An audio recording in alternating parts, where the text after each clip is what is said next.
Hey guys, and welcome back to Raging Demons RPG. For those of you who are new to the channel, I'm Jared, the one and only contributor. Not because I'm selfish, but who else would possibly put anything onto this channel? Anyway, moving right along, more in keeping of what I discussed yesterday in yesterday's videos, I haven't received a whole lot of questions as of late. We all know the reasons why. So I've been doing a lot of these gaming ideas type videos. So, and a lot of these you're not going to like, and some of them you're probably going to outright just hate, and some you're going to be like, oh wow, that's something I never considered. I don't think I'm probably going to be getting too many light bulbs from people because we're gamers.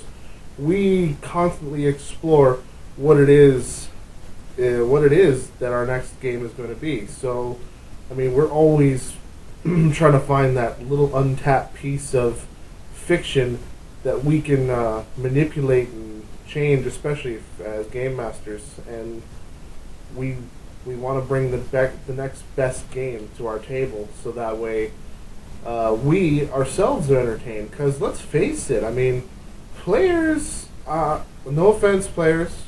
No offense at all by my next statement, but players overall, they do have some expectations, but sometimes a player is a bit like a small child. Again, no offense. You'll get it in a second. They're a bit like small children. Why? Because, I mean, yeah, you know it's best to feed your kids some good, balanced nutrition. But you know what? Sometimes you just phone it in, and you bring your kids by the old McDonald's, and you fill them up that way, and whatever. They're fed, right? And that's kind of what some of these modules and these adventures that are released by the big companies are. They're McDonald's. They're a quick stop, bang bang boom.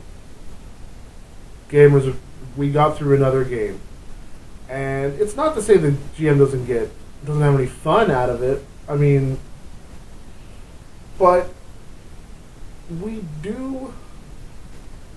are just like you players. We need something to keep us coming back. And it's not the sound of our own voice or an adventure. We need to be entertained. So, as long as we can entertain ourselves, that energy will translate into the ability to entertain our players. So, well, it should. So, once again, players, if you got offended by that last statement, perhaps you should go ahead and sink some more experience points into your skin and toughen it up a little bit, because there's gonna be far worse said to you in this life than what I just said. So, moving right along. Today, for this video in particular, I'm going to pose an alternate supers type scenario. And I don't want to get too pseudo-religious, even though the content can be a little black and white, Judeo-Christian, Abrahamic religion side of things. This was actually supposed to be a fan fiction I was going to write a long time ago, and never got around to it because the one I do for Star Wars really just completely absorbed that blog, and now I couldn't bear to put anything else on it but that. I'm probably going to stop adding to that particular blog once the tale concludes itself anyway. The scenario was I was going to have a showdown between the Crow, and I'm talking like the more famous Brandon Lee movie iteration of the Crow. Although it is a syndicated comic, a really cheesy TV show. I'm going to go with the comic though. And okay, for those who are not in the know, Crow was somebody who was killed wrongly. They were killed by They were good people, as good can be, and they were killed in a very cruel and horrible way, and they lost somebody, a loved one. So what the crow symbolizes was sort of their messenger, or their companion, their guide to the other side, to the land of the dead. And occasionally the crow would basically allow them to come back and seek vengeance upon those who had wronged them. Now, this is where I took it to a different place. The crow was wronged by somebody who was quite evil. Naturally, that's the way it always goes down. Except this particular evil person wasn't really that evil. He's just kind of, no, let's not beat around. Okay, he was evil. I'm not going to go ahead and try and make him sound better than he is. So he gets tapped by the legions of hell and becomes a hellspawn. That's right, just like the Todd McFarlane hellspawn. And so the two, of course, a crow doesn't emerge till much, much later. Neither does a hellspawn.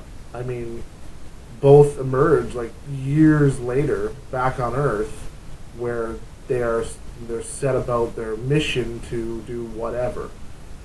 In Spawn's case, it's to collect souls so that way the armies of hell can march on the gates of heaven. And the crow is just trying to seek vengeance. So the story I originally had was a crow was trying to get his vengeance, but unfortunately his vengeance had to be wreaked upon a hellspawn. So it was supposed to be this sort of epic battle where a crow, who normally has an advantage because of their inability to die unless you harm the crow, was, kind of almost trumped the fact that he had to deal with something that was semi-superpowered, supernaturally powered, through necroplasm, I believe, is the substance that the spawns use. But that leads me to today's idea. You're running a Supers game, you're tired of doing the 15th iteration of the X-Men, or the Watchmen, or the Avengers, or, Punisher meets Batman. You're at a loss. You're almost to the point that you just want to pack up your Supers books and just play some DC Universe Online for the rest of your gaming career. And I don't like that. I don't like the idea that you've hit a wall. So here it is. Let's continue on forward. Now, you could debate whether or not a crow is a heavenly warrior.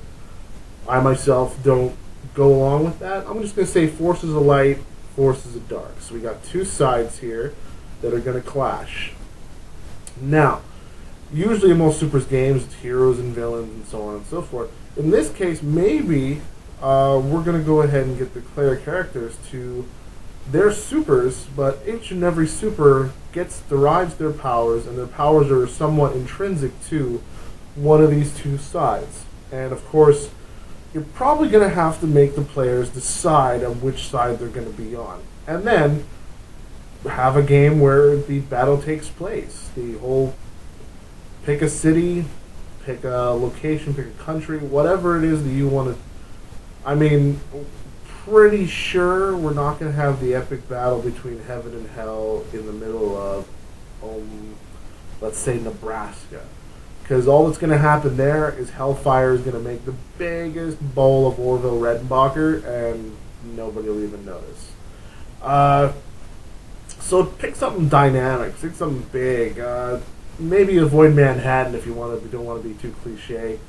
Or hell, set it in an alternate world. If you have some of these syndicated Marvel or DC-based Supers gaming manuals, use one of the big cities there. Gotham or Metropolis, I can think of, would probably be very interesting places. And you know what? It does not, I want to emphasize this, does not mean that other Supers can't exist in this world.